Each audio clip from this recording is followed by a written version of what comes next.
And we're on. Hey, so are you sure you want to share the screen? Because I'm not going to be able to see me though. Oh yeah, we can, as I'm recording, I can see the three of us on the screen. Yeah? Okay. Good. Because I only see one screen. Welcome everyone. This is Lighting the Shire Spiritist group, introducing our second online session from the What is Spiritism online study group. And Flavia is going to be our presenter tonight, so you can take over, Flav. Hi everyone, my name is Flavia Teixeira. Today I'm going to do we're studying what is Spiritism. And today the teachings will be from page 18 to page 28. And it's still on to Allan Kardec's biography and path like during his life. So just a little quick, last week, William talked about Allan Kardec's beginning of his life from birth to when he started to actually study the spiritual phenomena that was happening around in the 1800s with the turning tables and all the mediums start to having meetings. So he was invited to be part of those meetings, and being him a scholar, was very curious about it. So today, Kardec got in touch with the Spiritist meetings, and he starts then to study and making questions. We'll spoke on previous last week's 2 weeks ago. He started, he made a series of questions to the spirits, and those answers were verified from different mediums around the world. And when the answers were similar, he took that would be the answer of the spirit. So, and therefore he created the Spirits books. Spirits books from Allan Kardec was the first one, and has a series for more than 1,000 questions and answers. The first edition of that book, it was organized in 2 columns, where one was the questions, the other one was the answers. But then the second edition is what is today the actual format, which is literally the question and the answer. So I tried to make these study more into the dates, which is probably quite relevant in a sense, because things were happening in different times. So when Kardec finished of writing the Spiritist books, he wasn't sure if he would use his own name or using a pseudonym, and main reason for not using his own name, because he was a famous scholar and he didn't want to mix the spirits studies with his own profession or career. So he ended up adopting the name of Allan Kardec, which is the spirits told him used to be his name when he was a druid. And I believe so, that probably would be like many, many years before, maybe year 1000. So it doesn't really say, but it was his name in some of his previous lives. So when Allan Kardec was doing the remarks of the book, just checking out before the second edition, he was at his place, and he started to hear some noise. And he found it strange. And then when his wife came a bit later, they heard that noise again. She heard that noise. And the next day, they went to the, they had a meeting, a session on Mr. Baudin's home, and he inquired into the session what happened, what, you know, what was their noise, and the medium said it was as a spirit they wanted to talk to him. And it was, I think, the first time that actually the spirit of truth, which identified itself as a spirit of truth, actually had communicated with Allan Kardec. And it was the spirit truth actually that after that is keep coming and help him out on his mission. So at that moment was the first encounter Kardec had with the spirit of truth. And he told Kardec he wanted to get his attention because he was making a mistake while he was writing.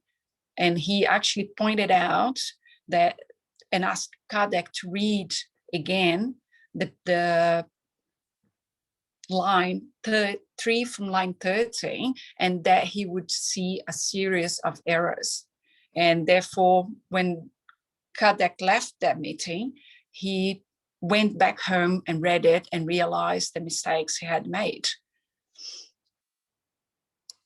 So the spirit of truth, so in 18th of April 1856, Mr. Rostan's session in his place, the medium Miss Aline C, which we don't know what it stands for, told Kardec his first revelation. So it was then that he was, his mission was actually, the spirits told what was his mission, and was clarified on the 12th of June. So the first revelation, the spirit said, you know, what he had to do, he was, you know, to accomplish and write the books, but was only on the 12th of June that he, the same, and this through the same medium, told him that, and these actually confirmations came later through different mediums. We have to remember that on that time in 1800s, news traveled very slow. Everything traveled by letters, which would take a long time. And some of these, you know, confirmations for different mediums, they were in different, sometimes countries. So everything actually happened very slowly. So on this communication, the spirit of truth told Kardec of his mission, his obstacles, and the dangers and the struggle he would have during his life to accomplish his work.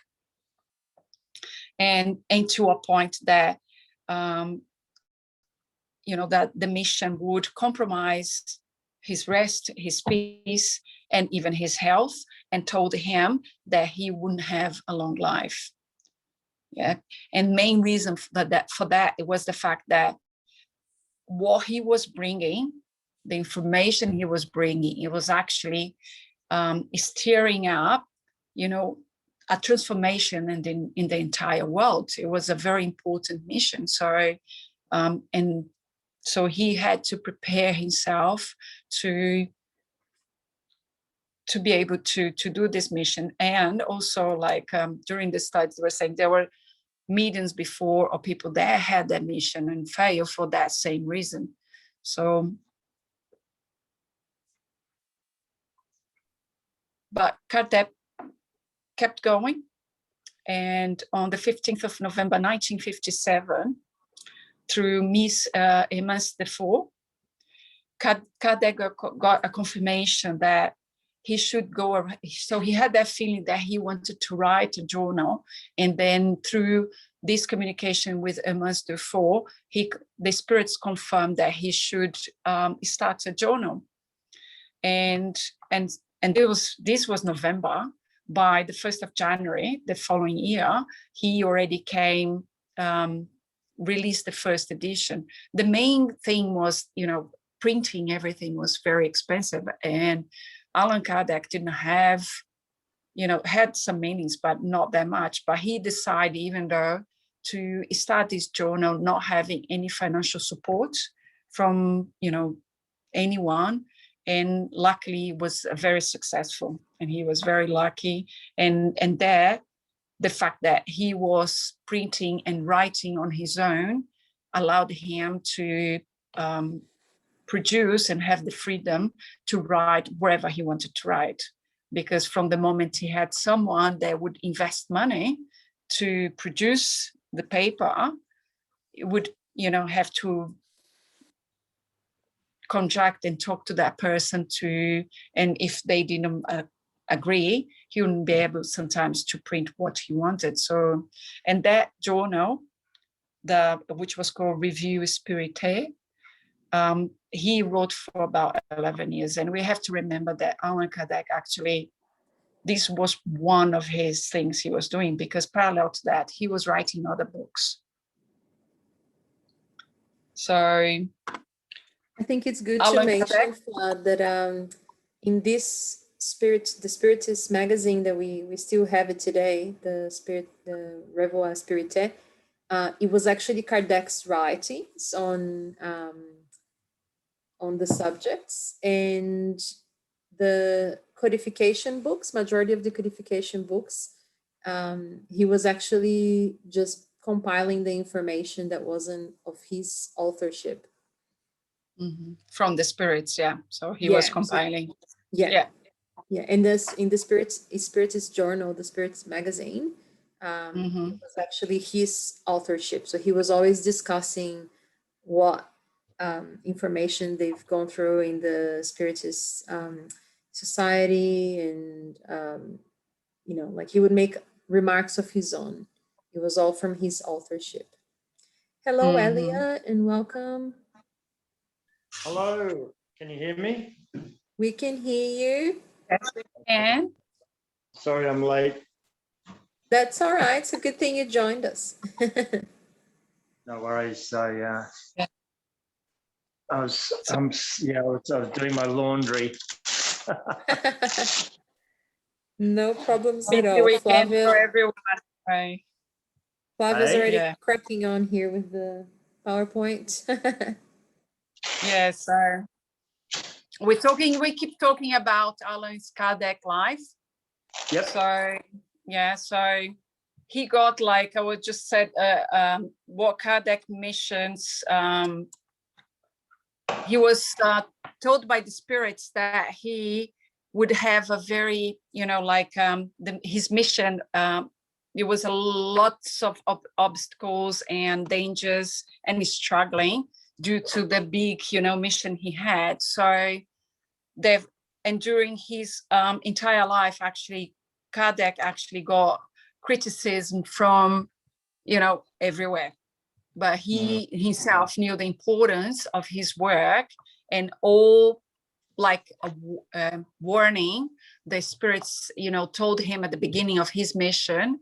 It actually, during when he was writing this book, and he say, it's all actually happened, so Kardec was criticized by everyone. But it was really interesting to see, like, as a comment that was here, and say all these people that made comments towards him, or made his life difficult, that friends that betrayed him or wherever it was, they became unknown in history, in a sense of, like, his mission was so much bigger than that all these people actually not even mentioned. There was no names or of their life achievements or anything. So he also created the Parisian Society for Spiritist Studies in April 1858. So my mistake. He started the studies. Initially started from his home with about 15 people, and then it's in a period of a month, it's just double. So they end up moving places to accommodate the number of people. And he got to a point that he organized the studies, the way he wanted to run, and he had a point that he wanted to resign, but all of the people were part of it that kind of voted him, and he had to keep going for at least for a little bit more. So in September 9th, I just changed all the dates. Sorry, Fran. It was 18, sounds so long ago that I wrote everything 19. 1960, no, it's 1860. We might need to change that on the PowerPoint. Can you see that? We're making the remarks here that whoever's watching the recording knows it was in 1858 and 18. It's my typing error, sorry. So Kardec did a trip, went around in France. So these were the places he went: Sens, Macon, Lyon, and Saint Etienne. So reminding that actually Allan Kardec was born in Lyon, and by going to those places, he actually, talking to Spiritist people that joined the Spiritist doctrine, and during this trip, he had a banquet where he made a speech. And in this speech, he separates Spiritists in 3 groups. So the first group was the Spiritist, is simple a series or more or less interesting phenomena. So just the people that are just interested on what's happened, in the spiritual world. They really not interested in more than that. The second group is they understand the philosophy and admire the morality, but do not put in practice. And the third group would be then the true Spiritists. So the people that are convinced that the earthly existence and its passing try make every effort to evolve and try to do good and restrain the evil tendencies in every occasion, where they use charity as their rule of conduct. So, of course, he wrote a lot more than that, but I thought that, a very simplified. So we're trying to do here is actually, this is literally 10 pages of the book in a couple of pages. So it's a very, very quick, but what I found interesting, so we see a lot of people, on the first group is literally just people that are just very curious about the spiritual world, but really don't want to do anything. I think, and on his trip, he said actually, he saw at that point a lot of people actually on the third stage, the true Spiritists, especially in Lyon. He was very happy to see there was lots of people that really wanted to make a difference. And if we're going through just a little remark a little bit is the world at that days in 1800s was a lot of poverty. I remember reading a book about UK, and I believe that probably France was in the same kind of level of, the not evolution, not just the societies would be not too far different, where lots of poor people, poverty, and lack of hygiene, lack of urbanization, like roads and sanitation and all of that. So I believe that France was the same. So it was a time where a lot of poverty. So having, people that, when it says here true Spiritists, like the care and look after the frail, the poor, and the people in need was very important. So also another thing that Kardec mentioned, and we generally talk in Spiritism, is that we find ourselves under the influence of spirits, and to prove they are from higher order. everything it teaches is in good and rational. You know, like lots of people have contact to the spiritual world, and they get messages and they get information, but we always have to filter the message, you know, so we have always to check the content of those messages to be able to figure out if that spirit is a higher spirit or not. So it's here where Kardec says a general rule for that is the name is never a guarantee. So lots of people that communicate from the spiritual world, they give name to try to make themselves important, and not necessarily is that spirit. They just want to get people's attention. So what Kardec says, the name is never guaranteed, but the way it expresses itself. We must avoid allowing ourselves to be seduced by appearances on both spirit and human being in order to avoid traps. We must run from certain mediums to believe themselves to be sole interpreters of the truth.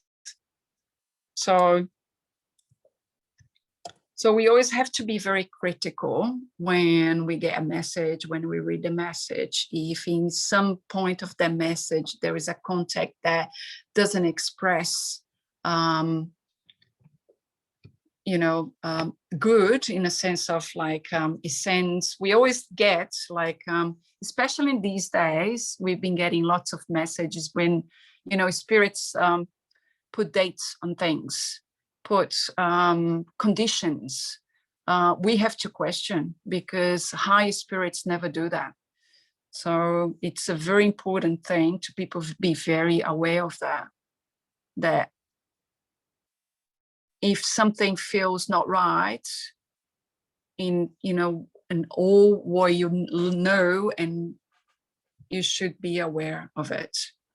So I think it's good to mention, Fla, that even during the codification, the spirits made it clear that the truth about life, about multiple incarnations and the divine laws, it wasn't something exclusive to Spiritism, and the spirits never said that only that those group of mediums that were spiritists would be the ones being agents of progress. So when we consider messages that are coming from higher spirits and about topics that are important for humanity as a whole, it's never going to be the possession of one group only.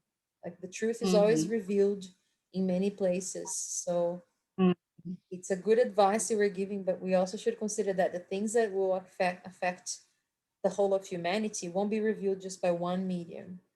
It will be confirmed through many mediums. And that's actually one of the serious practices of mediumship. There's never one solo medium that will be communicating or doing things. There's always a group, and there's also confirmation. So they all follow the same kind of scientific methods that Kardec started when he started asking the questions and communicating with the spirits, to make sure that the truth is the actual truth. It's not someone else, portraying to be someone that they're not. And like you said, dates and firm convictions. And if a spirit's so adamant to present themselves with a name of someone famous, we always question their motives, I guess, because a high spirit doesn't need to enforce their identity. Exactly, yeah. So I think that's it for those pages. And so I just put it on the next. Right. Anything else? I think that. I think you covered it really well. Yeah. It's nice to see the progression of his life work and all that. And I guess it's interesting how Kardec got to learn about his mission. I mean, he had this inner feeling telling him, like, this is what he was meant to do. And then the confirmations came with time. So I guess we can think about our own lives and, our purposes. Sometimes we have a feeling we should do something, and if we're going towards the path that we're meant to go on, I think there's always confirmations that we receive along the way from different people, and we can, of course, attune with our mentors and with the good spirits, and there will always be confirmation of what path we should be Yeah. taking. Not that our missions are anywhere compared to Kardec's mission Definitely not. is going to be, but we all have a purpose, I guess, in life, and it's a good reflection as well, Yeah. to be attuned for the signs, I guess. Right. Always. That's so good. All right. Of course. So do you Well, wanna? I'll stop the recording and then we can